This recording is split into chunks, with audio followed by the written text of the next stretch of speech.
नमस्कार दोस्तों, आप सभी का स्टडी कॉपीज पे स्वागत है। आशा करते हैं आप लोग अच्छे तरीके से पढ़ाई कर रहे होंगे। ये आपका सिलेक्शन सीरीज का 26 नंबर का लेक्चर है, वहीं जियोग्राफी का पार्ट 6 है। इससे पहले सिलेक्शन सीरीज के 25 लेक्चर आ चुके हैं। अगर आपने पिछले लेक्चर कंप्लीट नहीं किए हैं तो जा करके कंप्लीट करिए, प्लेलिस्ट हमने ऑलरेडी बना दिया है। जो भी आपके सिलेक्शन सीरीज के लेक्चर हैं, ये आपके यूपीपीएससी आरओ के लिए, पीसीएस के लिए, एससी आरओ के लिए, वनडे एग्जाम के लिए, सभी एग्जाम के लिए इम्पोर्टेंट है। तो इस लेक्चर को ज़्यादा से ज़्यादा लाइक करिए, ज़्यादा से ज़्यादा लोगों तक शेयर करिए। तो चलिए शुरू करते हैं, फिलहाल बिना आपका टाइम वेस्ट किए, बिना किसी देरी के। देखिए पहला क्वेश्चन क्या है कि निम्नलिखित राज्यों में से किसमें सर्वाधिक प्राकृतिक आपदाएं आती हैं। देखिए आपदा का मतलब होता है एक अप्रत्याशित एवं दुष्प्रभावी घटना जिसके आने से जन धन, मानव, जीव जंतु एवं पादप समुदाय को अपार क्षति पहुंचती है, मतलब बहुत ज़्यादा नुकसान होता है इनको। तो उस घटना को जो है आपदा कहा जाता है। अब आपदा किसी भी तरीके से आ सकती है, जैसे आपका सूखा पड़ता है, ठीक, सूखा पड़ गया मतलब अकाल पड़ गया, बारिश ही नहीं हुई, मतलब 75 सेंटीमीटर से कम वर्षा होती है तो वो क्षेत्र आपका सूखा क्षेत्र कहा जाता है। उसी तरीके से बाढ़ आ गई या चक्रवात आ गया, तो सूखा, बाढ़, चक्रवात, भूकंप, सुनामी, ये सारी जो आपदाएं हैं ये आपकी प्राकृतिक आपदाएं हैं। तो अगर आप देखेंगे जो भी आपके ये राज्य दे रखे हैं, इसमें आपका आंध्र प्रदेश है, बिहार है, उड़ीसा है, गुजरात है। देखिए गुजरात में आपके भूकंप वगैरह आते हैं, ठीक। तो उड़ीसा एक ऐसी जगह है जहां पर आपको भूकंप भी देखने को मिलेगा, बाढ़ भी देखने को मिलेगी, चक्रवात भी यहाँ पर आते हैं, मतलब इतनी सारी चीजें आती हैं, बाढ़, चक्रवात, भूकंप और साथ में सूखे की स्थिति भी देखने को मिलती है उड़ीसा के कुछ क्षेत्रों में। तो यहाँ पर आपका राइट आंसर सी हो जाएगा। बिहार में बाढ़ आती है, जाहिर सी बात है। गुजरात में भूकंप आता है ज़्यादातर। अब यहाँ पर आप सेकंड नंबर क्वेश्चन देखेंगे, देश के पहले आपदा प्रबंधन प्रशिक्षण संस्थान की स्थापना कहाँ की गई थी।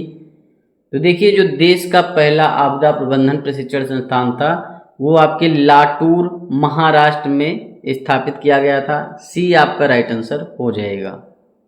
देखिए अगला क्वेश्चन करें, उससे पहले भूकंप के बारे में थोड़ी जानकारी आप जान लीजिए। देखिए एक आपके वैज्ञानिक थे रीड, ठीक, तो उन्होंने जो है एक अपना सिद्धांत दिया। उनका जो सिद्धांत था उसका नाम था प्रत्यास्थ पुनश्चलन। ये आप लिख लेंगे भैया अच्छे से, ठीक। रीड का प्रत्यास्थ पुनश्चलन सिद्धांत किससे संबंधित है? भूकंप से संबंधित है। इनका कहना यह था कि भाई जो तनाव हो रहा है, मतलब पृथ्वी है, पृथ्वी के अंदर जो है बहुत सारी चट्टानें हैं, तो चट्टानों पे जब दाब पड़ता है, मतलब बहुत ज़्यादा दाब पड़ रहा है, इधर उधर से बहुत ज़्यादा अभिसरण हो रहा है। अभिसरण का मतलब ये होता है एक साथ आना। जब चीज़ें एक साथ आती हैं एक दूसरे की तरफ तो उसे अभिसरण कहा जाता है। अपसरण का मतलब होता है दूर हट जाना, मतलब जब ज्वालामुखी क्रिया होती है तो उसमें जो प्लेटें होती हैं वो आपकी हट जाती हैं, तभी इसका मुंह खुलता है, उसके बाद क्रेटर यहाँ पे बनता है, वहाँ से ज्वालामुखी का उद्गार होता है। और इस क्रिया में भी जो है प्लेटों के खिसकाव के कारण ही भूकंप आता है। तो भूकंप आपके अभिसरण से भी आएगा, ठीक, ज़्यादातर अभिसरण से ही आता है, मतलब जब प्लेटें एक दूसरे की तरफ बढ़ती हैं। और दूसरा आता है अपसरण से। तो अभिसरण और अपसरण आप समझ गए अच्छे से।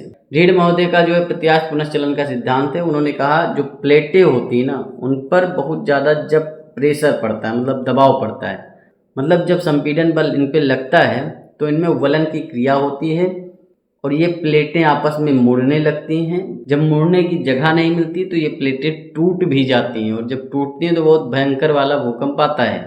और क्यों जो है भूकंप आता है? क्योंकि जब प्लेटें टूटती हैं तो उनमें से भूगर्भिक ऊर्जा निकलती है, और जो भूगर्भिक ऊर्जा निकलती है उसी के कारण वो ऊर्जा ऊपर आती है और फिर ऊपर बहुत ज़्यादा तबाही मचाती है, मतलब हलचल होती है। तो टोटल आप सारी चीज़ें समझ गए। जो आपका भूकंप होता है उसका सारा संबंध प्लेट से है। धरती के नीचे जो प्लेटें पड़ी हैं तो उनसे, उनमें जब दबाव होता है, संपीड़न होता है, तो वलन होता है, फिर प्लेटें टूटती हैं, उसके बाद में उसमें से भूगर्भिक ऊर्जा निकलती है जो कि आपके 3 तरंगों के माध्यम से चलती है। अब 3 तरंगे कौन सी होती हैं तो उनके बारे में चर्चा करेंगे, लेकिन सबसे पहले जान लीजिए भाई भूकंप किन कारणों से आता है, मतलब कौन कौन से कारण हैं। तो देखिए भूकंप आने के 2 कारण हैं। एक आपका है प्राकृतिक कारण, मतलब प्राकृतिक कारण है उसके कारण से भूकंप आएगा। दूसरा है आपका मानवीय कारण। ये 2 कारण हैं भूकंप आने के लिए जिम्मेदार हैं। प्राकृतिक कारण आपको पता है, प्लेटों में खिसकाव वगैरह होता है, ठीक, प्लेटें एक दूसरे की तरफ बढ़ रही हैं तो उसमें संपीड़न हो रहा है, कहीं अभिसरण हो रहा है, कहीं अपसरण हो रहा है, तो उसके कारण से भूकंप आता है। ये आपका प्राकृतिक कारण है। प्राकृतिक कारण में आप चार चीज़ें लिख सकते हैं भाई। जो प्राकृतिक कारण है उसमें प्लेटों के अंदर जो है, प्लेटों के मध्य विवर्तनिक क्रियाएं हो रही हैं, उसके कारण भूकंप आता है। दूसरा आपका जो ज्वालामुखी क्रियाएं होती हैं, अपसरण का काम होता है उसमें, तो ज्वालामुखी क्रिया जो होती है उसके जरिए से भूकंप आता है। तीसरा आपका है भूगर्भिक चट्टानों द्वारा संतुलन स्थापित करना। भाई जब आपकी चट्टानें टूटती हैं ना, तो फिर वो संतुलन भी स्थापित करती हैं। वहीं चौथा आप कह सकते हैं भाई भूगर्भिक जो गैसें होती हैं उनका फैलाव होता है। मतलब नीचे आपकी बहुत सारी गैस वगैरह दबी है, मान लीजिए पेट्रोलियम है, ये सब है, तो जब उनका फैलाव होने लगता है तो भी भूकंप आने की संभावना होती है। वहीं अगर हम सेकंड नंबर जो आपका मानवीय कारण होते हैं, तो मानवीय कारण में आपको पता है भाई हिमालयी क्षेत्र है, वहाँ पर प्लेटों का खिसकाव ऑलरेडी चल रहा है, काम प्रोसेस में लगा है। लेकिन जो मानव होते हैं वो कहते हैं नहीं, हम उत्तराखंड है, हिमाचल प्रदेश है, वहाँ पर सड़कें बना रहे हैं, वहाँ पर खदान में कोई चीज़ है, आपका मिनरल है, कोई जो है खनिज है, तो उसकी खुदाई वगैरह कर रहे हैं, असम में डिगबोई वगैरह है। तो इस तरीके से उत्खनन वगैरह किया जाता है ऐसे क्षेत्रों में जहाँ भूकंप आने की ज़्यादा संभावना होती है, क्योंकि आप छेड़खानी कर रहे हैं। जो भी प्लेटें नीचे पड़ी है ना, उनका एक टाइम पीरियड है कि भाई इस टाइम पे हम खिसकेंगे, लेकिन आप पहले ही उसके अंदर ड्रिलिंग कर देते हैं, बहुत सारी चीज़ें करने लगते हैं, तो और जल्दी प्लेटें खिसकने लगती हैं और फिर भयंकर लेवल के जो है भूकंप वगैरह आते हैं। अब भूकंप की तीन तरह की तरंगे होती हैं, शॉर्टकट में आप समझ के चलेंगे, जो आपके एग्जाम पर्सपेक्टिव से इम्पोर्टेंट है। PSL, तीन टाइप की तरंगे होती हैं। अब P का मतलब होता है प्राइमरी तरंगे, मतलब जो आपकी प्राइमरी तरंगे होती हैं, ठीक, तो उसे प्राइमरी तरंगे ही कहा जाएगा। प्राइमरी तरंगे जो भी होती हैं ये आपकी अनुदैर्घ्य तरंगे होती हैं, ये चीज़ आप ध्यान रखेंगे, अनुदैर्घ्य तरंगे होती हैं। और ये जो है किस तरीके से काम करती हैं, ध्वनि तरंगों की तरह काम करती हैं। पी तरंगे जो है सर्वाधिक तीव्र तरंगे होती हैं, मतलब सबसे तेज गति से चलती हैं, और इनकी जो खासियत होती है कि पदार्थ के ठोस माध्यम से आपके तरल माध्यम तक चलती हैं। जो आपका पृथ्वी का जो है अंदर का पार्ट है, वहाँ पर आपको जो है कोर में जो है लिक्विड फॉर्म में चीज़ें देखने को मिलती हैं। कोर में आपका सब कुछ लिक्विड है, तो ये ठोस में भी चलती हैं, उसके बाद में लिक्विड में भी प्रवेश कर जाती हैं। तो इससे पता चलता है पी तरंगे जो हैं कोर तक जाती हैं, मतलब आप हिंदी में गोड़ तरंगे कह सकते हैं। तो ये आपकी दूसरी टाइप की तरंगे हैं, और ये तरंगे आपकी अनुप्रस्थ होती हैं, ठीक, ये चीज़ आप ध्यान रखेंगे। ये केवल ठोस में चलती हैं, ये आपकी ठोस और तरल दोनों में चलेंगी। एस तरंगे आपकी केवल ठोस में चलती हैं। वहीं जो आपकी तीसरी टाइप की तरंगे होती हैं, जो कि आपके लिए बहुत ही ज़्यादा इंपॉर्टेंट है, वैसे कथन कारण में ऐसे क्वेश्चन बना के देंगे तो सारी तरंगे आपके लिए इंपॉर्टेंट है, जो मैंने बताया, कुछ भी एक्स्ट्रा नहीं बता दिया है। जो एल तरंगे होती हैं, एल तरंगों को लॉन्ग पीरियड वेव्स कहा जाता है, इसीलिए इन्हें एल तरंगे कहा गया है। और इन्हें धरातलीय तरंगे भी हिंदी में कहते हैं। क्या? धरातलीय तरंगे, मतलब धरातल पे चलती हैं। कल को क्वेश्चन आ जाए भाई केवल आपके धरातल पर चलने वाली तरंगे कौन सी हैं, तो धरातलीय तरंगे हैं, मतलब एल तरंगे हैं। और क्योंकि ये तरंगे बहुत ही धीमी चलती हैं, जो धरातलीय तरंगे होती हैं, इसीलिए इन्हें कहा जाता है लॉन्ग पीरियड वेव्स, और उसी के कारण से इन्हें एल तरंगे कहा गया है। एल तरंगे होती हैं ये सबसे आखिरी में पृथ्वी की सतह पे पहुंचती हैं। एल तरंगे जो होती हैं ये सबसे ज़्यादा विनाशकारी तरंगे होती हैं, मतलब जो मानव का सबसे ज़्यादा विनाश करती ना, आपकी एल तरंगे ही करती हैं, क्योंकि धरातल पर यही चलती हैं। तो धरातल पे आपको पता है मानव के रिहायशी इलाके हैं, पुल है, बांध है, सड़क है, बहुत सारी चीज़ें हैं, तो सब ध्वस्त कर देती हैं, घर बार सब उजड़ जाता है। एल तरंगे आपकी सबसे ज़्यादा विनाशकारी तरंगे होती हैं। देखिए एक चीज़ और समझ के चलेंगे, भूकंप मापी यंत्र को क्या कहा जाता है? सिस्मोग्राफ। सिस्मोग्राफ। अब इसके तीन तरीके हैं।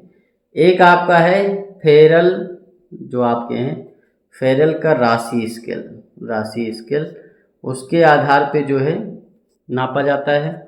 दूसरा आपका जो है मर्केली स्केल है, तो उसके आधार पे भी नापा जाता है। वहीं तीसरा आपका रिएक्टर स्केल। तो सबसे ज़्यादा प्रचलित आपका रिएक्टर स्केल ही है, क्योंकि मार्केली स्केल है तो वो आपके अनुभव विधि पर आधारित है, लेकिन रिएक्टर स्केल जो है वो आपके वैज्ञानिक विधि पर आधारित है, और 0 से लेकर के 10 नंबर तक इसमें भूकंप को नापा जाता है। अब 0 से लेकर 10 तक का क्या मतलब है? जैसे 0 कहीं पर है कि भाई रिक्टर स्केल पैमाना 0 है, तो वहाँ पर भूकंप बिल्कुल आता ही नहीं, इतना मान के चलिए। 1 हो गया तो ये आपका 10 गुना संभावना बढ़ गई। उसके बाद जहाँ रिक्टर स्केल पैमाना 2 है तो यहाँ पर 10 गुना हो जाएगा, मतलब यहाँ 100 किलोमीटर प्रति घंटे की स्पीड से कोई चीज़ आ रही है। ये आप समझ के चलेंगे, मतलब जैसे जैसे नंबर बढ़ते जाते हैं आपका 10 से मल्टीप्लाई होता जाता है, यहाँ 10 गुना ज़्यादा संभावना बढ़ जाती है। जैसे रिक्टर स्केल पैमाना कहीं पर 3 है तो वहाँ भूकंप आएगा, फिर 3 से ज़्यादा जहाँ पे आएगा उसका 4 होगा, मतलब 10 गुना 3 से ज़्यादा। इसी तरीके से जोन में बांटा गया, जैसे आपका जोन होता है ना, जैसे आपका जोन सेकंड है, सेकंड जोन है आपका, तो जोन सेकंड में आप देखेंगे कि जो आपका जोन सेकंड होता है उसमें रिएक्टर स्केल पैमाना 6 होता है, या 6 से कम वाला क्षेत्र जो होता है उसे कहते हैं भाई जोन सेकंड में है ये। जैसे भारत देश है आपका, तो भारत देश का 46% भाग जो है आपका जोन सेकंड में ही है, मतलब 6 से कम लेवल का ही भूकंप आता है। और इसे जोन सेकंड जो होता है उसे सबसे कम तीव्रता वाला भूकंप क्षेत्र माना जाता है। वही जो आपका दूसरा होता है ना, वो आपका होता है जोन थर्ड। जोन थर्ड, तो जोन थर्ड में जो होता है ये आपके रिक्टर स्केल पैमाना 7 का भूकंप आता है। ये है हमारा प्यारा भारत। यहाँ पर आप देख सकते हैं जो आपका जोन सेकंड है ये आपके सफ़ेद वाले से दर्शाया गया, मतलब अत्यंत निम्न तीव्रता वाला क्षेत्र है। जैसे आपका कर्नाटक है, आंध्र प्रदेश है, तेलंगाना, उड़ीसा, छत्तीसगढ़, महाराष्ट्र, झारखंड, मध्य प्रदेश, राजस्थान, तो ये सारे जो भी क्षेत्र हैं आपके सफ़ेद से, ये आपके जोन सेकंड में आते हैं। वहीं जोन थर्ड जो होता है वो आपका मध्यम तीव्रता वाला क्षेत्र होता है, मतलब यहाँ पर लेवल 7 होता है। जो आपका रिक्टर स्केल पैमाना होता है उसका आपका लेवल 7 होता है, और ये भारत का लगभग 27% है। जैसे जो आपका ये आपका केरल का क्षेत्र है, ठीक, ये आपका क्या है, केरल का क्षेत्र है, केरल का क्षेत्र है, या फिर आपका गोवा का क्षेत्र है। देखिए एकदम काला नहीं है, भूरा कलर का है, भूरा से हल्का काला और फिर एकदम काला, यहाँ पर दे रखा है नक्शे में। गुजरात का ज़्यादातर क्षेत्र आपका जोन थर्ड में आता है। वहीं उत्तर प्रदेश का भी आप देखेंगे तो उत्तर प्रदेश का भी ज़्यादातर क्षेत्र आपका जोन थर्ड में ही आता है। कभी क्वेश्चन में आ जाए भाई उत्तर प्रदेश किस जोन में आता है, तो जोन थर्ड में आता है। वहीं आप देखेंगे झारखंड का क्षेत्र है या पश्चिम बंगाल का क्षेत्र है, उड़ीसा में भी कुछ क्षेत्र आपका जोन थर्ड में आता है, ठीक। महाराष्ट्र का लगभग क्षेत्र आपका जोन थर्ड में आता है। तमिलनाडु, कर्नाटक में भी कुछ क्षेत्र में जहां भूकंप आता है तो वहां भी आप देखेंगे जोन थर्ड में ही आता है। अब देखेंगे आप जोन 4, मतलब उच्च तीव्रता वाले क्षेत्र। अब उच्च तीव्रता वाली क्षेत्र का मतलब क्या होता है भाई, जहां आपका रिक्टर स्केल पैमाना 8 हो जाए, मतलब इस लेवल का भूकंप हो कि आपके रिक्टर स्केल पैमाना जो आपका होता है 8 पे भूकंप आ रहा है भाई, तो ये आपका कौन सा क्षेत्र होता है, तो ये आप देख के चलेंगे। जम्मू कश्मीर का क्षेत्र आपका जोन 4 में आता है। वहीं हिमाचल प्रदेश का जोन भी आपका जोन 4 में आता है। वहीं उत्तर प्रदेश का अगर आप उत्तरी क्षेत्र देखेंगे, ठीक, ये आपका पूरा पश्चिम उत्तर इधर वाला जहाँ पर नेपाल पड़ता है, तो यहाँ भी कुछ एरिया आपका जोन 4 में आता है। राजस्थान का पश्चिमी भाग जो आपका है, ठीक, ये आपका पूर्वी हो गया, ये आपका पश्चिमी, तो राजस्थान का पश्चिमी भाग भी आपका जोन 4 में आता है। और आपकी जो दिल्ली है, दिल्ली भी जोन 4 में आती है, मतलब पूर्वी दिल्ली, शहादरा, मयूर विहार, लक्ष्मी नगर, गुड़गांव, तो दिल्ली के लगभग एरिया जो है जोन 4 में आते हैं, मतलब यहाँ लेवल 8 तक का जो है आता है भूकंप, इतना मान के चलिए। अब जो सबसे भयंकर वाला भूकंप आता है ना, वो आपका जोन 5 होता है, मतलब अत्यंत उच्च तीव्रता वाला भूकंप होता है, वो क्षेत्र होता है जोन 5, क्योंकि यहाँ जो है आपका रिक्टर स्केल पैमाना 9 से ज़्यादा भी आ सकता है, 9 से ज़्यादा। तो ये क्षेत्र आप देख सकते हैं उत्तर पूर्वी भारत है आपका पूरा, मतलब मिजोरम, मणिपुर, नागालैंड, असम, ठीक, अरुणाचल प्रदेश। वहीं जम्मू कश्मीर का काफ़ी पार्ट आपका जोन 5 में आता है, ये आप देख सकते हैं एकदम काला है। वहीं जो आप गुजरात का कच्छ का रण देखेंगे तो ये भी आपका जोन 5 में आता है। वहीं अंडमान निकोबार द्वीप समूह देखेंगे तो ये भी आपका पूरा जोन 5 में आता है। वहीं लक्षद्वीप भी आपके जोन 5 में ही आता है। अब यहाँ पर आप देखेंगे थर्ड नंबर क्वेश्चन आपका क्या है कि भारत का निम्नलिखित में से कौन सा क्षेत्र उच्च तीव्रता के भूकंप मेखला में नहीं आता है। देखिए उत्तराखंड की बात करें तो उत्तराखंड के बारे में मैंने आपको ऑलरेडी बताया। उत्तराखंड में आपका जो जोन 5 में आता है ये, ठीक, मतलब काफ़ी भयंकर लेवल का यहाँ भूकंप आता है। 9 या 9 से ज़्यादा रिक्टर स्केल पैमाना होता है।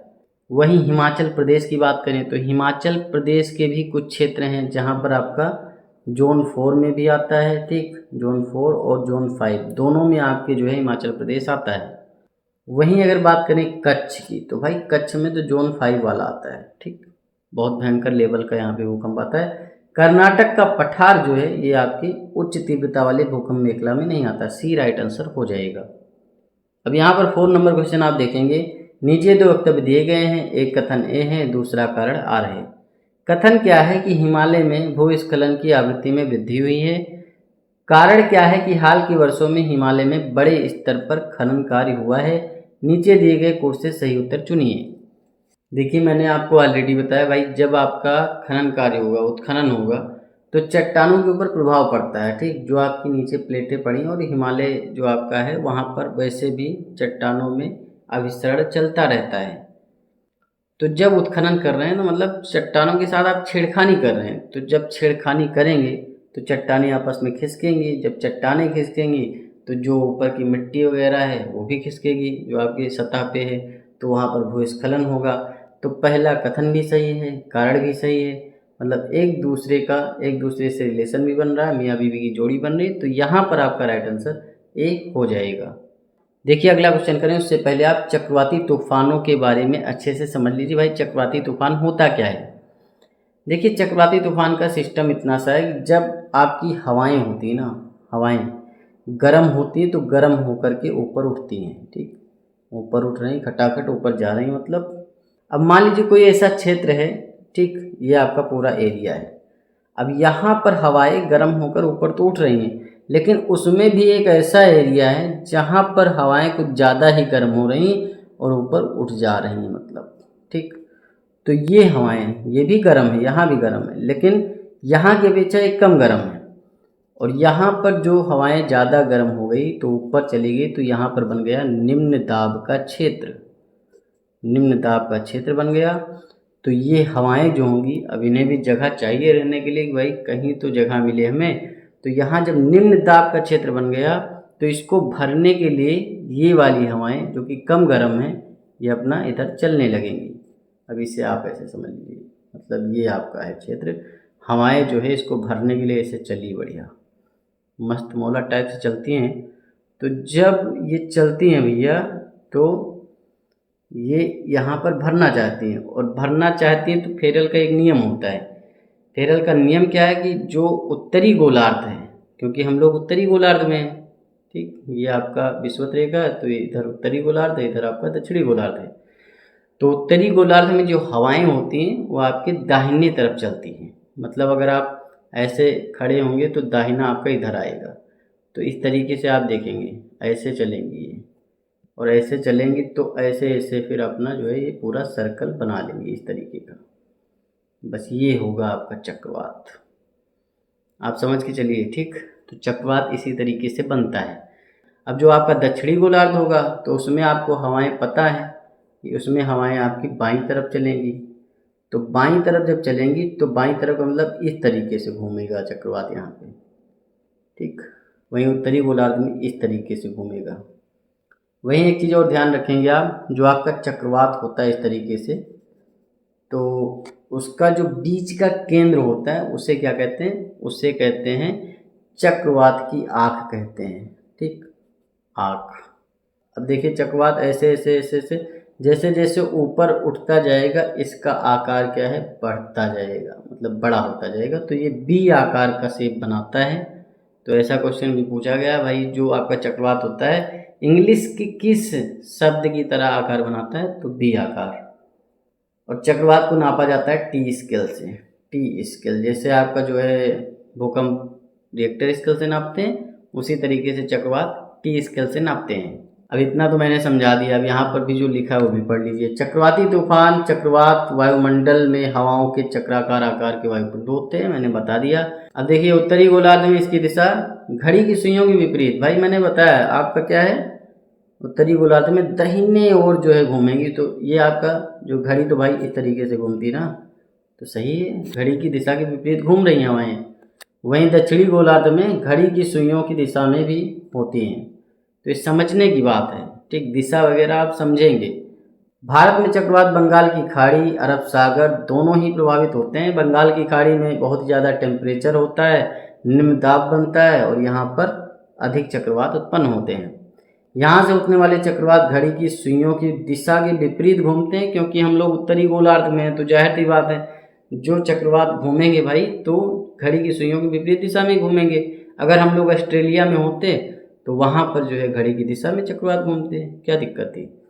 तो इस तरीके से आप समझ सकते हैं भाई, बंगाल की खाड़ी के दक्षिण में उत्पन्न होने वाले जो चक्रवात हैं वो आपके तमिलनाडु और श्रीलंका को, तथा मध्य बंगाल की खाड़ी में उठने वाले चक्रवात आंध्र प्रदेश उड़ीसा को प्रभावित करते हैं।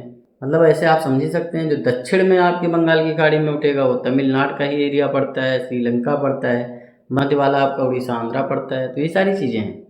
देखिए जब आपका मानसून वगैरह चल रहा होता है तो इसमें जो ये चक्रवात होते हैं इनकी जो उत्पत्ति होती है मध्य और पूर्वी बंगाल की खाड़ी में होती है, जिससे उड़ीसा और पश्चिम बंगाल सर्वाधिक प्रभावित होते हैं। मानसून के पश्चात दक्षिण और मध्य बंगाल की खाड़ी में उठने वाले चक्रवात तमिलनाडु और आंध्र प्रदेश, उड़ीसा और बंगाल तट को प्रभावित करते हैं। मतलब मानसून का जब टाइम पीरियड स्टार्ट होता है तो उड़ीसा और आंध्रा, मानसून का जब लास्ट टाइम होता है तो तमिलनाडु, आंध्र प्रदेश, उड़ीसा ये राज्य जो है प्रभावित होते हैं। अब यहाँ पर आप 5 नंबर क्वेश्चन देखेंगे, बंगाल की खाड़ी के तटवर्ती क्षेत्रों में चक्रवात क्यों अधिक आते हैं। पहला कथन है कि बंगाल की खाड़ी में अधिक गर्मी के कारण। दूसरा है बंगाल की खाड़ी के पानी में रसायन चक्रवातों के बनने में सहायक होते हैं। अंडमान और निकोबार की लंबी द्वीप श्रृंखला चक्रवात के आरंभ होने के कारण बनती है।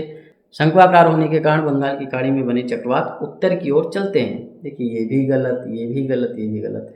बंगाल की खाड़ी में अधिक गर्मी के कारण, देखिए जो आपका विषुवत रेखा है ये आपका 0 डिग्री है, तो यहाँ हवाएं सबसे ज़्यादा गर्म होकर के ऊपर उठती हैं, इसीलिए साल भर यहाँ बारिश हुआ करती है।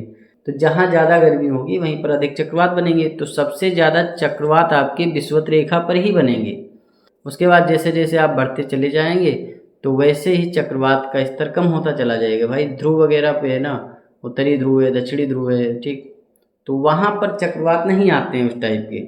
आते भी हैं तो शीतोष्ण चक्रवात आते हैं, वो भी बहुत छोटे हल्के फुल्के लेवल के। लेकिन जो भीषण वाले चक्रवात आते हैं वो आपके 0 डिग्री के इर्द गिर्द ही आते हैं। अब यहाँ पर आप 6 नंबर क्वेश्चन देखेंगे, नीचे 2 वक्तव्य दिए गए हैं, एक कथन ए है, दूसरा कारण आर है।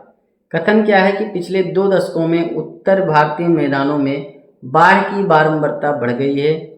कारण क्या है कि गाद निक्षेपण के कारण नदी घाटियों की गहराई में कमी हो गई है। नीचे दिए गए कोड से सही उत्तर चुनिए। देखिए जो पहला कथन है भाई, जो 2 दशक बीते हैं आपके, 2 दशक का मतलब होता है 2 10 साल, मतलब 1 10 साल प्लस 10 साल 20 साल, मतलब 2025 आपका चल रहा है तो 2005 से 2015 और 2015 से 2025, तो पिछले 2 दशकों में उत्तर भारतीय मैदानों में बाढ़ की बारंबारता बढ़ रही है। आपको पता है, आप देख रहे हैं कितना ज़्यादा बाढ़ आ रही है, मतलब हर जगह बाढ़ आ ही रही है। गाद निक्षेपण के कारण नदी घाटियों की गहराई कम हो गई है, ये एक कारण है, सही है भाई। जैसे जैसे गाद नदियों में बैठ जाएगा तो उनकी गहराई कम हो जाएगी, पानी का फ्लो जो है उतना ही है, हिमानी पिघल रही है, पानी उतना ही आ रहा है, लेकिन गाद निक्षेपण से इनकी गहराई कम हो गई तो पानी तो कहीं एक्स्ट्रा पानी जाएगा ना, तो उसी से बाढ़ आएगा। तो कथन कारण दोनों सही है और कथन का कारण से रिलेशन है, तो यहाँ ए राइट आंसर हो जाएगा बस। 7 नंबर क्वेश्चन आप देखेंगे, सन 2004 की सुनामी द्वारा भारत के निम्न तट में कौन सा सर्वाधिक दुष्प्रभावित हुआ था। देखिए अगर मैं सुनामी की बात करूं तो ये आपका ऐसे लिखा जाता है, और इसमें जो सू है, ठीक, TSU, सू का मतलब क्या होता है, सू का मतलब होता है विशाल और खतरनाक तरंगे, और नामी का मतलब होता है तटीय क्षेत्र। मतलब तटीय क्षेत्रों पर जो विशाल और खतरनाक तरंगे आती हैं तो उसे कहते हैं हम सुनामी। अब मान के चलिए आपका ये है महासागर, ऐसे यहाँ पर पानी जो है भरा हुआ है, अब पानी को भरा हुआ है तो सुनामी एक तरीके से भूकंप ही होता है। मतलब समुद्र के नीचे जो है प्लेटों का खिसकाव होता है, अभिसरण होता है। तो जो अभिसरण होता है तो भाई इन पानी के जरिए से तरंगे जो है ऊपर फैलती हैं। अब तरंगे जो है इस तरीके से फैली, ठीक, ऐसे ऐसे ऐसे। तो यहाँ आप नाव चला रहे हैं तो यहाँ पर तरंगों का जो हाइट होगा 1 मीटर होगा, क्योंकि यहाँ पर पानी ज़्यादा है। और फिर ये तरंगे बढ़ते बढ़ते बढ़ते बढ़ते जो आपका ये तटीय क्षेत्र होता है जहाँ पर लोग निवास करते हैं, मान लीजिए मुंबई का तट है, यहाँ पर बहुत सारे लोग घर बना के रह रहे हैं आराम से, कोई दिक्कत नहीं, कोई परेशानी नहीं। लेकिन यहाँ पर भूकंप आया तो ये तरंगे यहाँ पर 1 मीटर का आकार हाइट लेती हैं, लेकिन यहाँ पर जाकर के ये टकराती रहती हैं और फिर यहाँ पर भयंकर वाला एक जो है 10 मीटर तक का उछाल लेती हैं। तो जो आपके रिहायशी इलाके होते हैं, जो तटीय इलाके होते हैं समुद्र के, क्योंकि वहाँ पर इन्हें जगह नहीं मिल पाती, ये देखिए यहाँ पर आपका जगह नहीं मिल पा रही है, तो कहीं ना कहीं तो पानी अपना फ्लो दिखाएगा। तो ऊपर 10 मीटर तक दिखाता है और फिर यहाँ पर गिरता है और सब कुछ घर बार गाड़ी घोड़ा सब लेकर के अंदर फिर समुद्र के चला जाता है। तो ये होता है आपका सुनामी। तो यहाँ फिलहाल क्वेश्चन पूछा गया कि भाई 2004 की जो सुनामी आई थी वो भारत के निम्न तट में कौन सा सर्वाधिक दुष्प्रभावित हुआ था। देखिए जो आपका 26 दिसंबर 2004 को आता है हिंद महासागर में सुनामी, तो इसके द्वारा कोरोमंडल तट प्रभावित होता है। 8 नंबर क्वेश्चन आप देखेंगे, भारत में सुनामी वार्निंग सेंटर अवस्थित है। तो ये आपका हैदराबाद में स्थित है और इसकी स्थापना 2005 में होती है। 9 नंबर क्वेश्चन आप देखेंगे, भारतीय मौसम विज्ञान विभाग स्थापित है, कहाँ पर स्थापित है, मतलब इंडियन मेट्रोलॉजिकल डिपार्टमेंट कहाँ पर अवस्थित है। देखिए भारतीय मौसम विज्ञान की बात करें तो जो इसकी स्थापना होती है, ठीक, 1875 में होती है, अंग्रेजों के टाइम पीरियड में। भारतीय मौसम विज्ञान आपके पृथ्वी विज्ञान मंत्रालय के अंतर्गत आता है और इसका मुख्यालय आपके नई दिल्ली में है। नई दिल्ली में भी लोधी रोड है, वहीं पर स्थित है। जब आपका भारतीय मौसम विज्ञान विभाग बना था 1875 में, तो उस समय जो इसकी राजधानी थी, मतलब जहाँ इसका मुख्यालय था, कोलकाता था। लेकिन फिर 1905 में इसका मुख्यालय शिमला कर देते हैं, फिर 1928 में पुणे, फिर 1944 में दिल्ली। तो यहाँ फिलहाल आपका राइट आंसर दिल्ली होगा, ये राइट आंसर है। अब यहाँ देखिए 10 नंबर क्वेश्चन आपका क्या है कि भारत को कितने भूकंप जोखिम अंचलों में विभाजित किया गया है। अभी मैंने बताया टोटल आपके 4 भागों में डिवाइड किया गया है। कौन कौन से, जोन सेकंड है, ठीक, फिर जोन थर्ड है, फिर आपका जोन फोर्थ है, ठीक, फिर आपका जोन 5 है, मतलब 4 पार्ट में डिवाइड किया गया है। तो यहाँ जो है आपका राइट आंसर डी हो जाएगा। 11 नंबर क्वेश्चन आप देखेंगे कि भारत का सबसे अधिक बाढ़ग्रस्त राज्य कौन सा है। देखिए यहाँ पर अगर आप देखेंगे असम है, आंध्र प्रदेश है, उत्तर प्रदेश है, बिहार है। तो बिहार जो आपका है वो सबसे अधिक बाढ़ प्रभावित राज्य है और 76% आबादी ऐसी जगह पर रहती है जहाँ पर बाढ़ का आना निश्चित है। बिहार में जो 3 नदियाँ हैं मुख्य रूप से बाढ़ का कहर ढाती हैं। उसमें जो सबसे पहले आपकी कोसी नदी, जिसे बिहार का शोकी कहा जाता है, दूसरी आपकी बागमती नदी है, ठीक, और तीसरी आपकी है गंडक नदी। तो ये 3 नदियाँ जो है भयंकर रूप से बाढ़ लेकर आती हैं बिहार राज्य में। अब यहाँ पर आप 12 नंबर क्वेश्चन देखेंगे, उत्तर प्रदेश के निम्न में से कौन सा क्षेत्र सर्वाधिक बाढ़ प्रभावित है। देखिए अगर हम बात करें उत्तर प्रदेश की, तो उत्तर प्रदेश में बाढ़ किस टाइप की आती है, तो उसे 3 क्षेत्रों में डिवाइड कर दिया गया। मतलब आपका जो नंबर 1 पर है वो आपका है उच्च बाढ़ प्रवण क्षेत्र, ठीक, वहीं जो आपका दूसरा है वो आपका मध्य बाढ़ प्रवण क्षेत्र है, वहीं तीसरा आपका है निम्न बाढ़ प्रवण क्षेत्र। तो जो सबसे ज़्यादा बाढ़ आता है उच्च बाढ़ प्रवण क्षेत्र में आता है, लगभग 46%। और जो ये आपका उच्च बाढ़ प्रवण का क्षेत्र पड़ता है ये आपका पूर्वी क्षेत्र पड़ता है, मतलब पूर्वी जो एरिया उत्तर प्रदेश का, वहाँ पर ज़्यादातर बाढ़ देखने को मिलता है। तो यहाँ पर आपका राइट आंसर डी हो जाएगा। देखिए अगला क्वेश्चन करें उससे पहले थोड़ी जानकारी आप जान लीजिए। देखिए चंदा समिति जो होती है 1960 में बनती है और इसका काम ये होता है भाई जो अनुसूचित जाति हैं उसमें किन्हें शामिल किया जाएगा, किन्हें नहीं शामिल किया जाएगा, इस पर डिसीजन लेना है। तो वो जो है किसी भी जाति को अनुसूचित जाति में सम्मिलित करने के लिए 5 मानक निर्धारण करती है।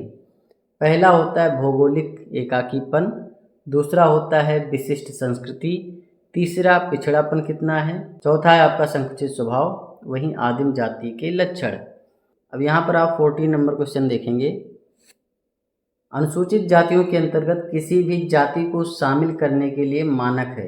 भौगोलिक एकाकीपन मानक है, पहला कथन पूरी तरीके से सत्य है। संकुचित स्वभाव, ये भी आपका सत्य है। आदिम जाति के लक्षण, ये भी आपका सत्य है। साथ में 2 मानक और भी हैं, विशिष्ट संस्कृति और आपका पिछड़ापन। तो यहाँ पर 1, 2, 3 आपके सही, डी राइट आंसर हो जाएगा। 15 नंबर क्वेश्चन आप देखेंगे। निम्नलिखित कथनों पर विचार कीजिए।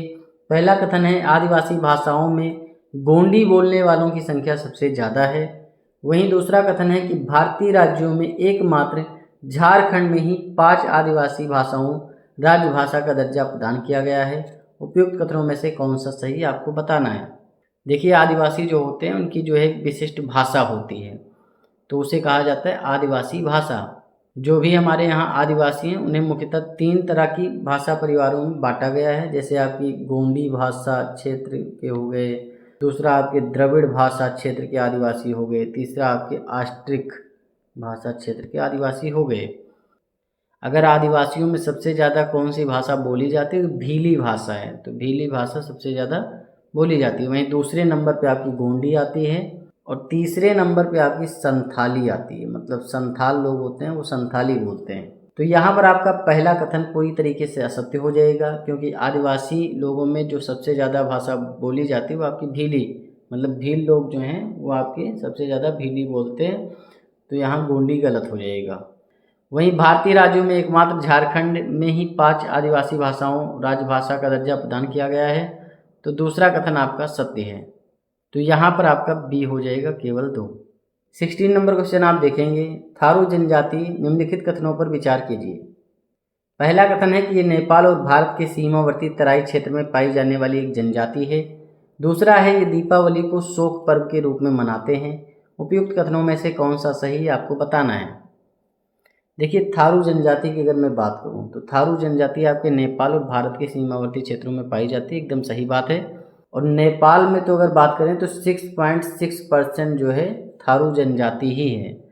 मतलब थारू जनजाति के लोग टोटल जो उनकी पॉपुलेशन है उसमें 6.6% का जो है मार्जिन रखते हैं। भारत में अगर बात करें तो भारत में आपका जो बिहार क्षेत्र है, बिहार हो गया, वहीं उत्तराखंड आपका हो गया, वहीं जो आपका यूपी का तराई क्षेत्र है तो वहाँ भी थारू जनजाति देखने को मिलती है। जैसे आपका लखीमपुर खीरी है, बहराइच, श्रावस्ती, बलरामपुर, जो कि आपकी नेपाल सीमा से सटे हुए हैं, क्योंकि नेपाल में तो 6.6% आपके थारू जनजाति के लोग मिलते ही हैं, तो यूपी, बिहार और उत्तराखंड में भी मिलते हैं। तो यहाँ पर जो है आपका राइट आंसर क्या हो जाएगा। पहला कथन तो आपका पूरी तरीके से सत्य है। दूसरा है दीपावली को शोक पर्व के रूप में मनाते हैं, ये भी आपका सत्य है। तो यहाँ पर आपका सी राइट आंसर हो जाएगा। अब यहाँ पर आप देख भी सकते हैं मतलब कौन सी जनजाति कहाँ पाई जाती है। जैसे डोंगरा जनजाति आपके जम्मू कश्मीर में मिलेगी, बकरवाल, चांगपा, सिप्पी आपके लद्दाख में मिलती है जनजाति, गद्दी, स्वांगला, गुज्जर आपके हिमाचल प्रदेश में मिलती है, ठीक। वहीं उत्तराखंड में देखोगे तो जौनसारी, बुक्सा, भोटिया, थारू भी मिलती है, ठीक, उत्तराखंड में कुछ क्षेत्रों में। और ज़्यादातर आपके उत्तर प्रदेश में थारू जनजाति पाई जाती है, क्योंकि जो है ये आपका नेपाल से सटा हुआ क्षेत्र है। अगरिया भी यहाँ पे मिलती है। बैगा जनजाति आपके बिहार में है। संथाल, मुंडा, उराव हो ये आपके झारखंड में है। मध्य प्रदेश में आपकी गोंड जनजाति, कोल जनजाति, बंजारा, वहीं बैगाज जनजाति भी आपके एमपी में मिलती है। मीणा जनजाति, मेरात, गरासिया, भील, सहरिया जनजाति आपके राजस्थान में मिलती हैं। हरियाणा में आप देखेंगे यहाँ पर कोई जनजाति नहीं मिल रही, पंजाब में भी नहीं है। टोडिया जनजाति आपके गुजरात में है। कोली जनजाति गुजरात में, भील जनजाति, डाफर जनजाति आपके, और पटेलिया जनजाति ये आपके गुजरात में मिलने वाली जनजाति हैं। अगर आप उत्तर पूर्वी भारत में देखेंगे तो आपका शेरपा, लेपचा, भूटिया, ठीक, ये आपकी जनजातियाँ सिक्किम में हैं। भूटिया जनजाति कई बार क्वेश्चन में पूछा भी गया है। निसी जनजाति आपके अरुणाचल प्रदेश में है। मिसमी, डफला, अबोर जनजाति अरुणाचल प्रदेश में है। मिकिर जनजाति आपके कहाँ पे है, मिकिर जनजाति भी आपके अरुणाचल प्रदेश में है।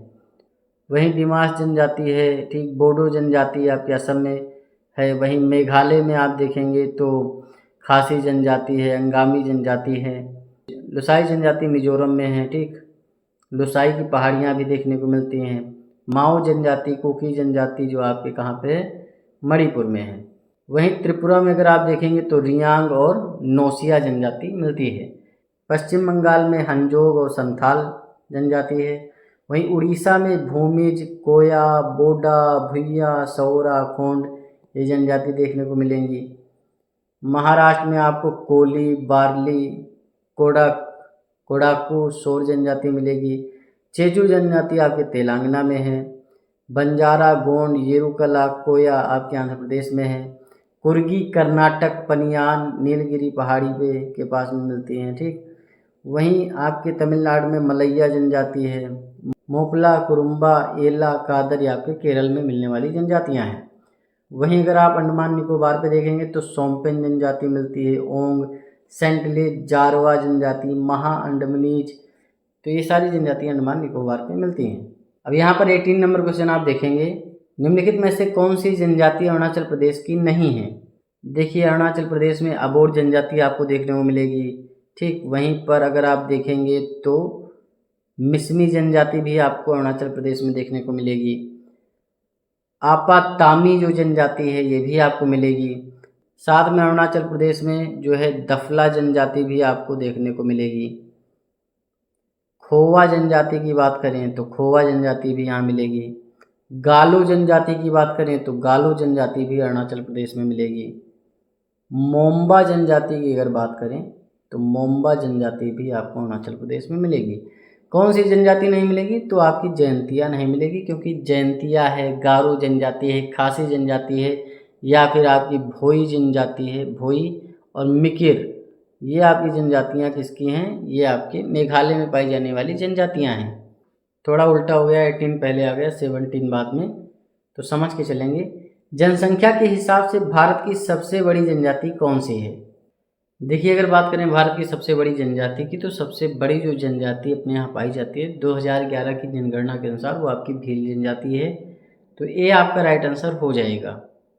2011 में जो आपकी जनगणना हुई थी तो उसमें बताया गया था भाई जो आपकी भील जनसंख्या वो आपकी 10 मिलियन से ऊपर है। मतलब 10 मिलियन का मतलब हो गया 1,69,00,000 की संख्या है।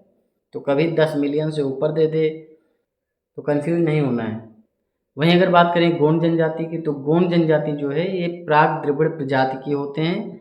इनके त्वचा का रंग जो होता है गोंड जनजाति लोगों का काला होता है, बाल काले होते हैं और बहुत मोटे मोटे होते हैं। ठीक, 19 नंबर क्वेश्चन आप देखेंगे, निम्नलिखित कथनों पर विचार कीजिए। पहला कथन है 2001 से 11 के दौरान उत्तर प्रदेश में पुरुष 10 की वृद्धि दर महिला 10 की वृद्धि दर से अधिक रही।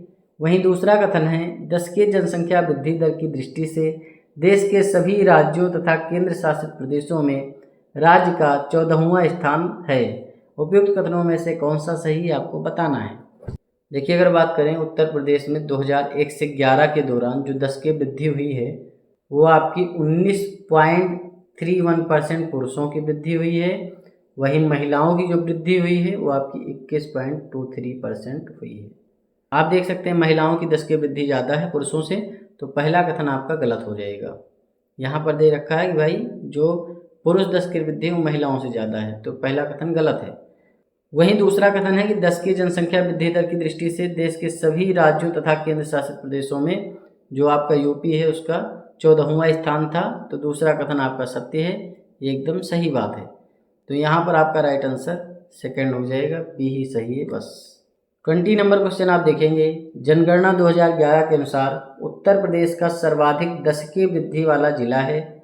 देखिए 2011 के जनगणना की अगर बात करें और उसमें यूपी के 5 जिले जो कि घटते क्रम में हों कि भाई जहाँ पर सबसे ज़्यादा जनसंख्या वृद्धि हुई है, उसके बाद में उससे कम, उसके बाद में उससे कम।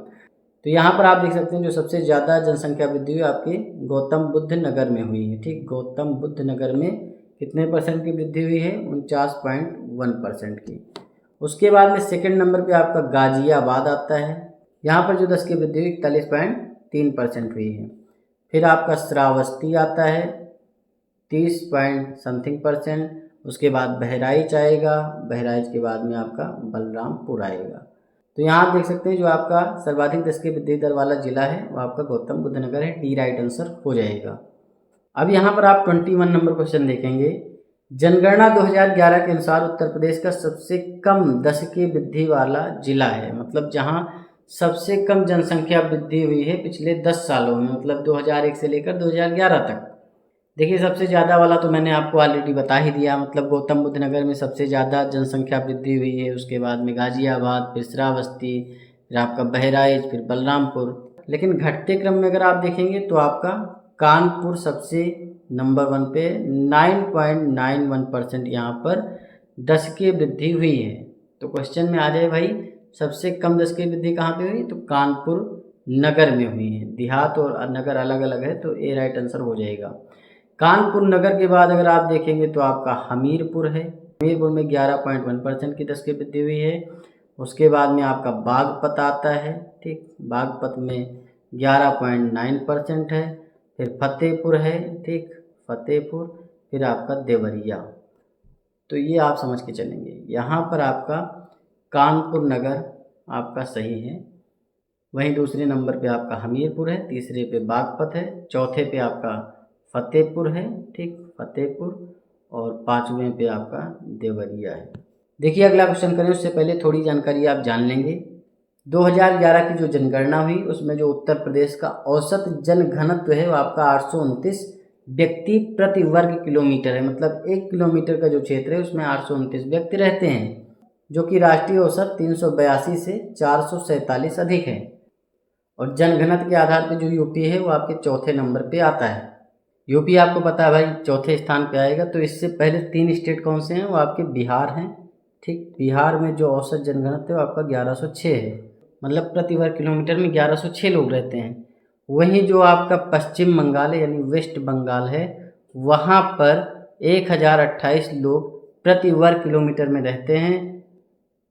वहीं अगर बात करें हम तीसरे नंबर पे तो आपका केरल है। केरल में जो है 860 लोग प्रति वर्ग किलोमीटर में रहते हैं। अब यहाँ पर आप 22 नंबर क्वेश्चन देखेंगे। निम्नलिखित कथनों पर विचार कीजिए। पहला कथन है 2011 की अंतिम जनगणना के अनुसार उत्तर प्रदेश का औसत जनघनत्व 729 व्यक्ति प्रति वर्ग किलोमीटर था। यह आपका गलत हो जाएगा। यहाँ पर अगर 829 होता तो आपका राइट आंसर हो जाता। तो पहला कथन पूरी तरीके से असत्य है। वहीं दूसरा कथन है उत्तर प्रदेश का औसत जनघनत्व राष्ट्रीय औसत से कम है। ये आपका गलत हो जाएगा। जो उत्तर प्रदेश का औसत जनसंख्या घनत्व है ना, वो आपके राष्ट्रीय औसत जनघनत्व से 447 ज़्यादा है, क्योंकि भारत का जनसंख्या घनत्व आपको पता है 382 है। 382 से जो है 447 ज़्यादा है, क्योंकि ये 829 है। चीज़ आप ध्यान रखेंगे। यहाँ पर आपका राइट आंसर क्या हो जाएगा भाई, पहला गलत है, दूसरा जो है ये भी गलत है। तो यहाँ आपका डी राइट आंसर हो जाएगा। अब यहाँ पर आप 23 नंबर क्वेश्चन देखेंगे। उत्तर प्रदेश के संदर्भ में निम्नलिखित कथनों पर विचार कीजिए। पहला कथन है जनघनत्व की दृष्टि से यह देश के राज्यों में चौथे स्थान पर है। वहीं दूसरा कथन है 2001 से 11 के दौरान जनसंख्या घनत्व में 139 व्यक्ति प्रति वर्ग किलोमीटर की वृद्धि हुई है। उपयुक्त कथनों में से कौन सा सही आपको बताना है। देखिए जो पहला कथन है ये आपका एकदम सही है, क्योंकि बिहार, पश्चिम बंगाल और केरल के बाद में उत्तर प्रदेश चौथे स्थान पे है जनसंख्या घनत्व के मामले में। वहीं 2001 से 11 के दौरान जनसंख्या घनत्व में 139 व्यक्ति प्रति वर्ग किलोमीटर की वृद्धि हुई है यूपी में। तो ये आपका सही है, दूसरा कथन भी। तो यहाँ पर राइट आंसर आपका हो जाएगा सी, 1 और 2 दोनों।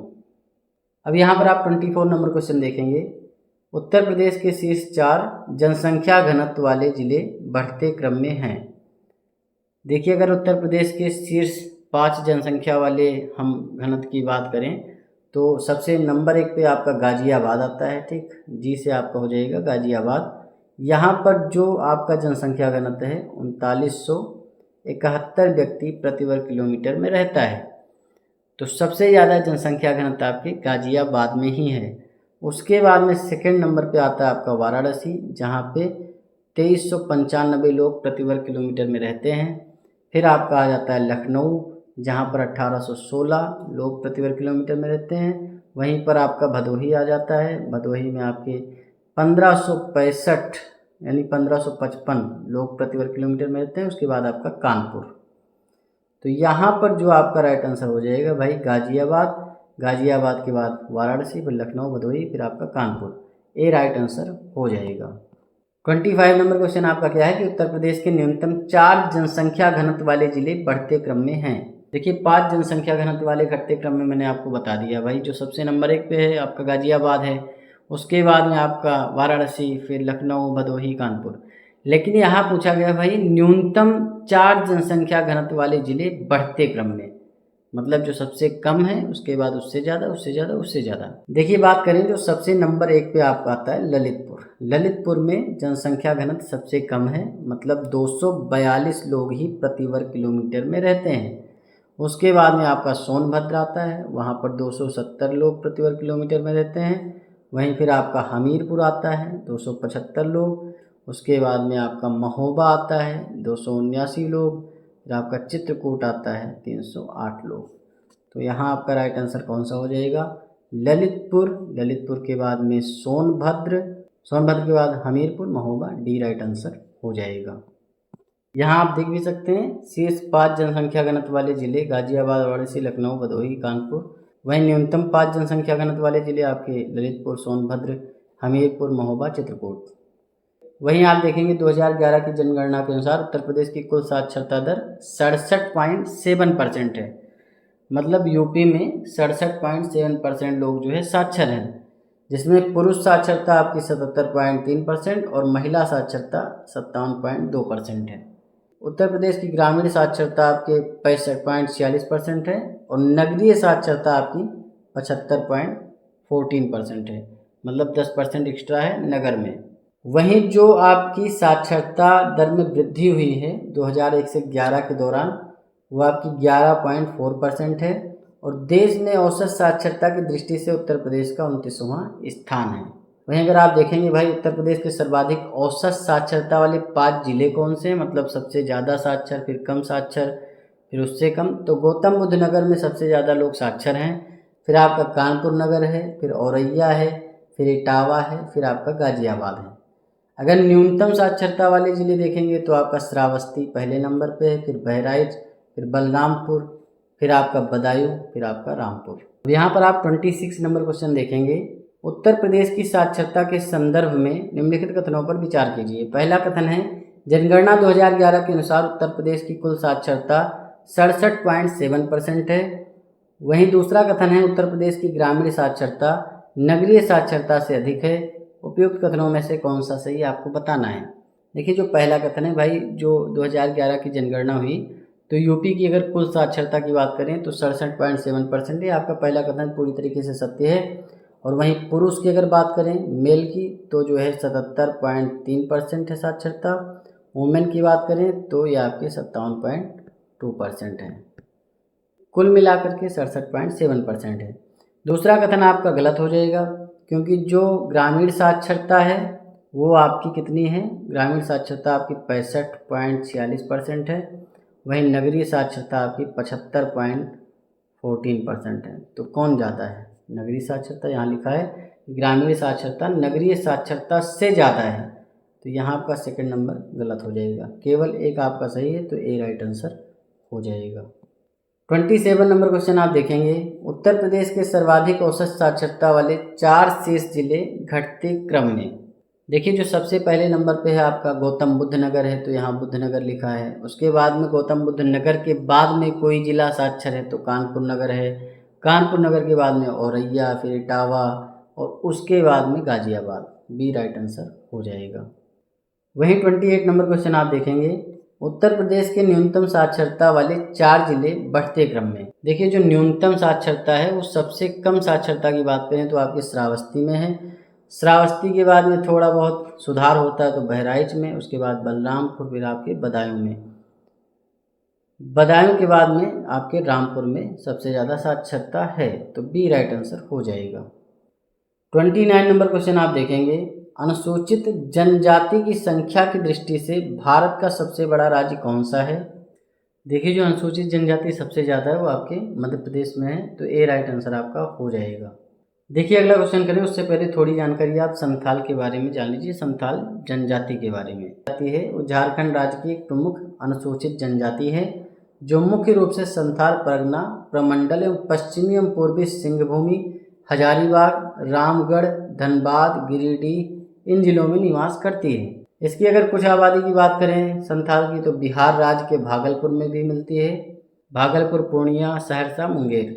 संथाल भारत की एक प्रमुख जनजाति है। इस जाति के लोग परिश्रमी, उदार विचार वाले होते हैं, कुशल कृषक होते हैं, उत्तम आखेटक मतलब शिकार करने वाले।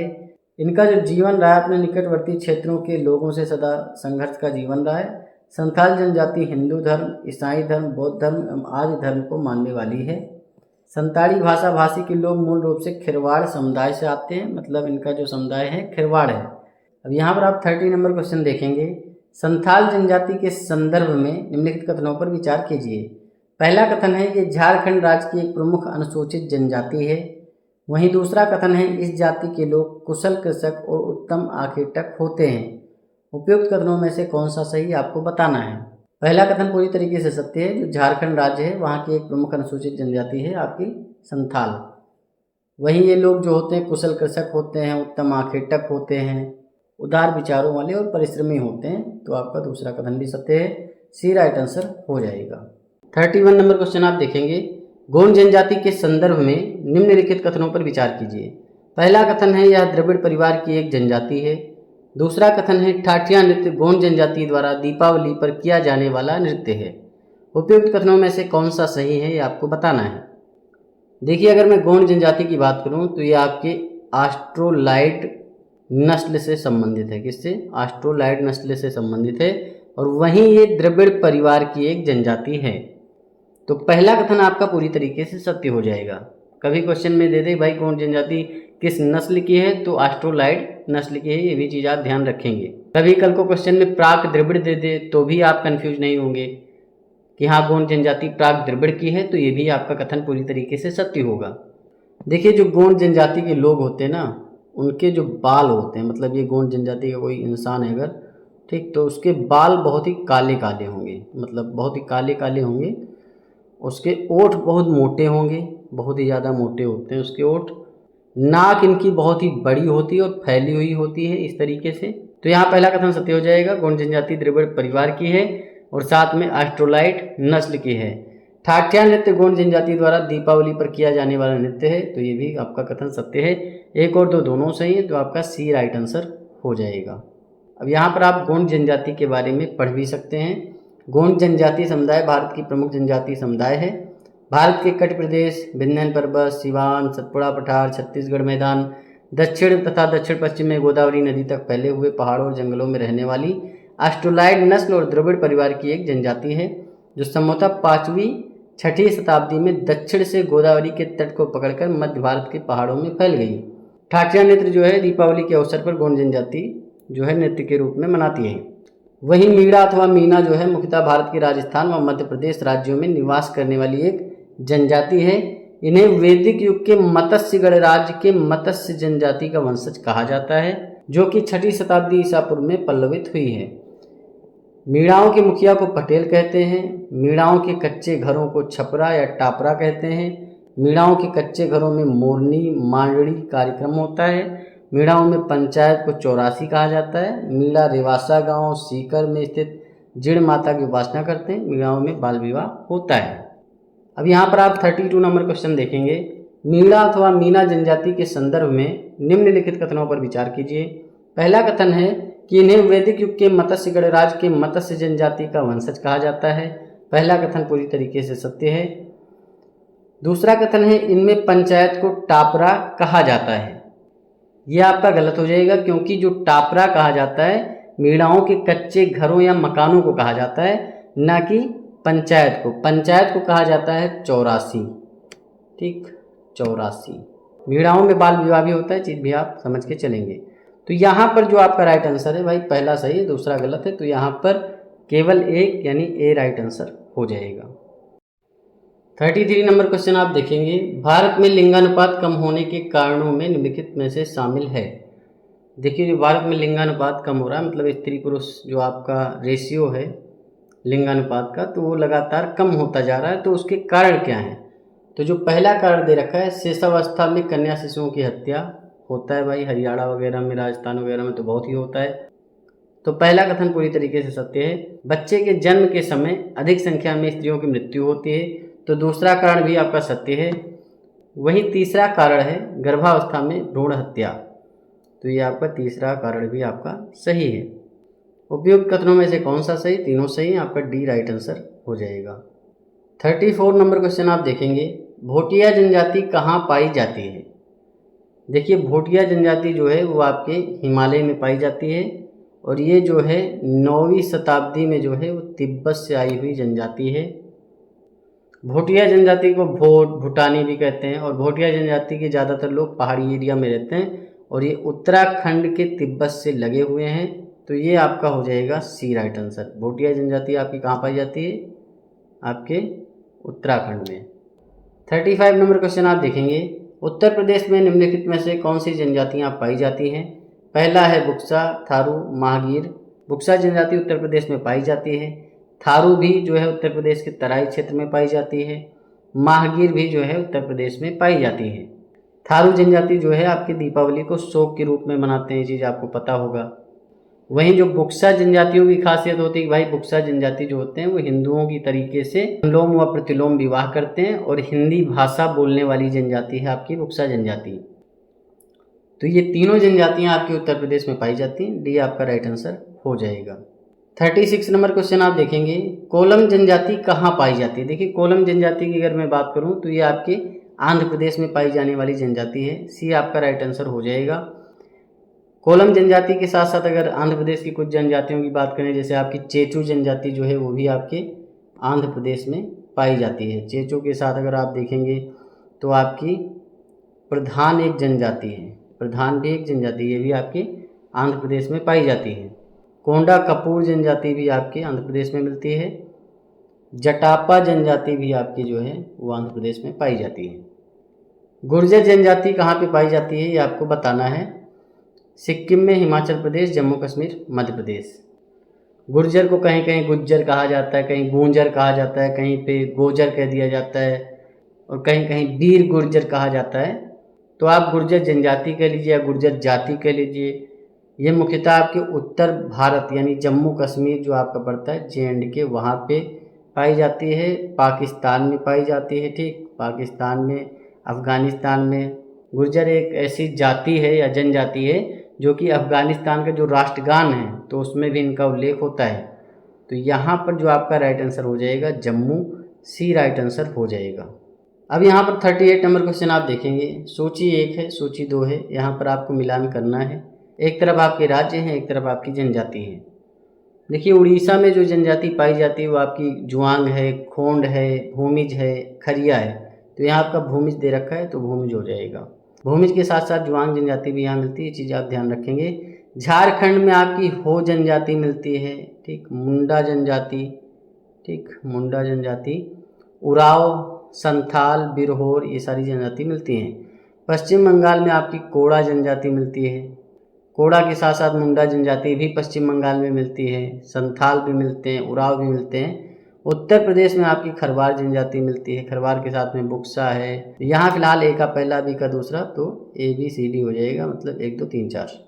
39 नंबर क्वेश्चन आप देखेंगे, टोडा जनजाति के संदर्भ में निम्नलिखित कथनों पर विचार कीजिए। पहला है कि ये नीलगिरी में निवास करते हैं। दूसरा है इनमें बहुपत्नी प्रथा प्रचलित है। उपयुक्त कथनों में से कौन सा सही है आपको बताना है। टोडा जनजाति जो आपकी निवास करती है वो आपकी नीलगिरी पहाड़ियों में करती है। नीलगिरी आपको पता है पश्चिमी और पूर्वी घाट का मिलन बिंदु है, और यहाँ की जो सबसे ऊंची चोटी है वो आपकी दोदा बेट्टा है नीलगिरी की। तो यहीं पर टोडा जनजाति जो है पाई जाती है। टोडा जनजाति यहीं पर निवास करती है, और टोडा जनजाति में जो है बहुपत्नी प्रथा प्रचलित है। एकदम सही बात है, इसमें कोई दो राय नहीं है, मतलब पहला कथन भी सत्य है, दूसरा भी सत्य है। तो यहाँ पर आपका सी राइट आंसर हो जाएगा। टोडा जनजाति का मुख्य व्यवसाय पशु चारण है, ये चीज़ भी आप ध्यान रखेंगे। अब यहाँ पर आप 40 नंबर क्वेश्चन देखेंगे, विश्व की सबसे पुरानी जनजाति माना जाता है। तो विश्व की जो सबसे पुरानी जनजाति मानी जाती है वो आपकी जारवा जनजाति मानी जाती है।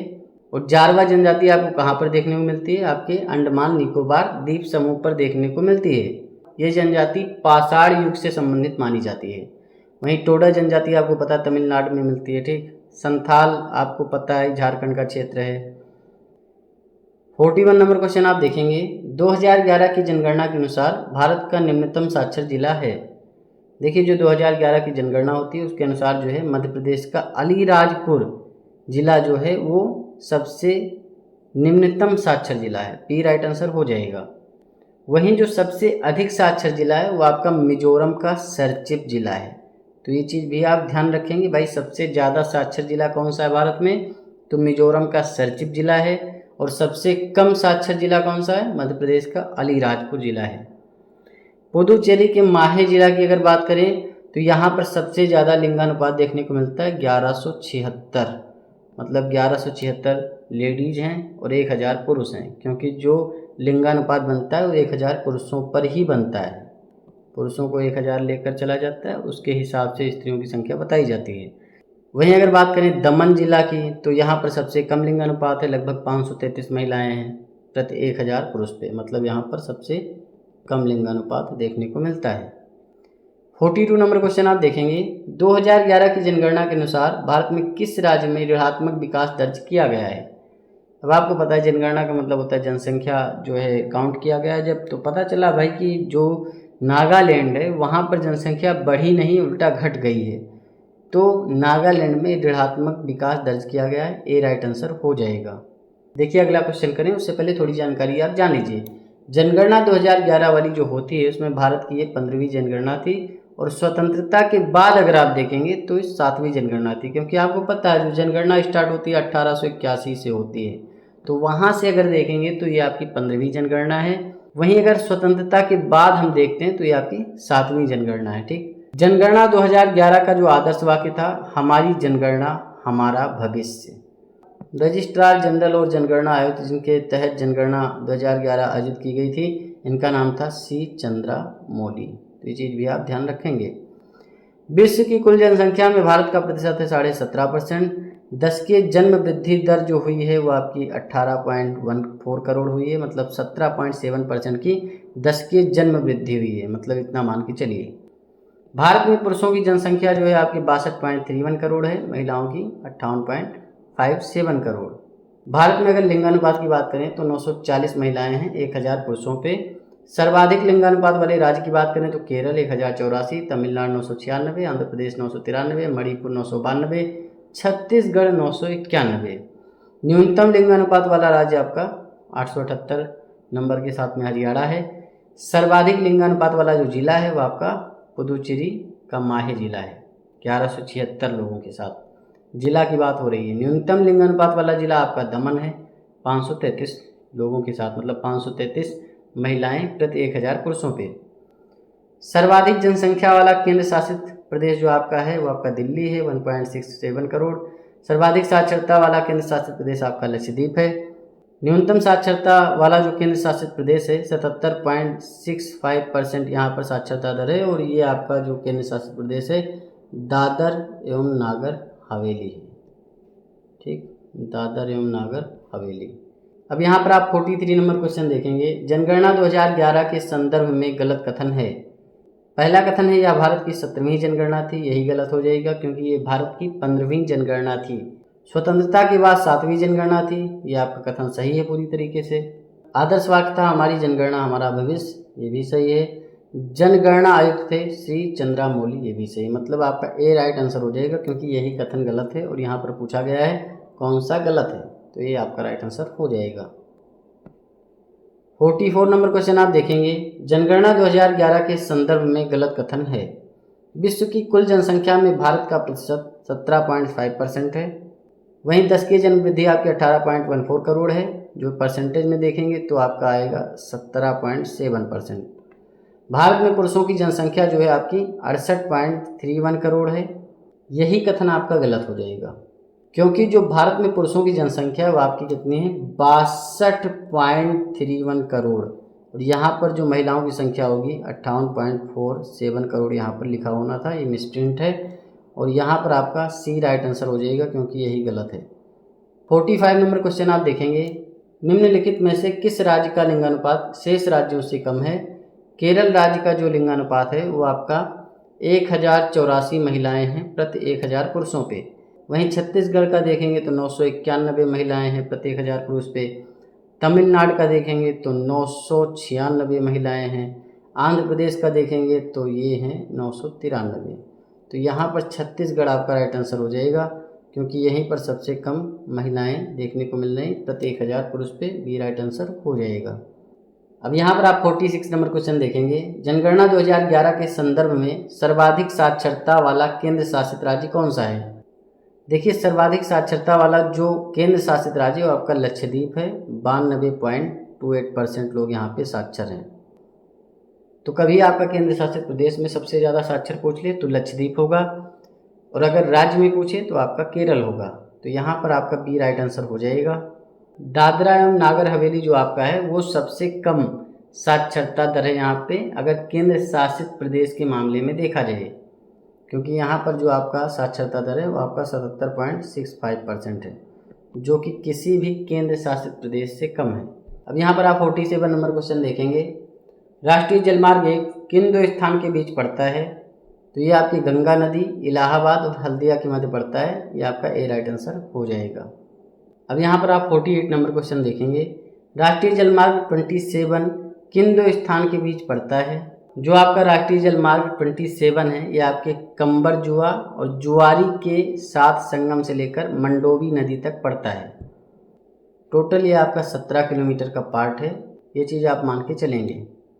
अब यहाँ पर आप 49 नंबर क्वेश्चन देखेंगे।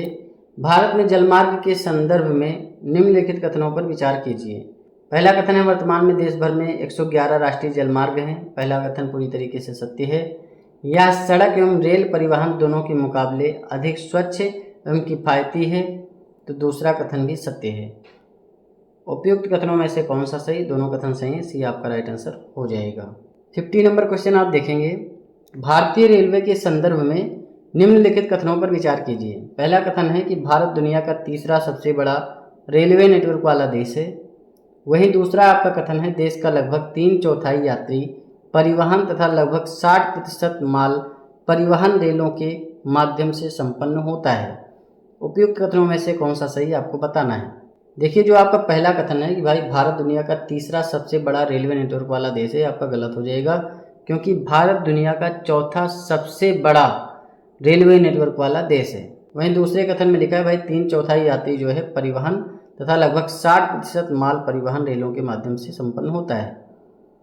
तो दूसरा कथन आपका पूरी तरीके से सत्य है। तो यहाँ पर राइट आंसर आपका बी हो जाएगा, यानी केवल 2। तो ये था आपका सिलेक्शन सीरीज का लेक्चर नंबर 26। इसकी पीडीएफ हम टेलीग्राम पे प्रोवाइड करवा देंगे। टेलीग्राम चैनल का लिंक डिस्क्रिप्शन में है, उसे ज़रूर ज्वाइन कर लीजिए। मन लगा के पढ़ाई करते रहिए। चैनल को सब्सक्राइब करिए, वीडियो को लाइक करिए, शेयर करिए। मिलते हैं नेक्स्ट वीडियो में। धन्यवाद, थैंक यू, शुक्रिया।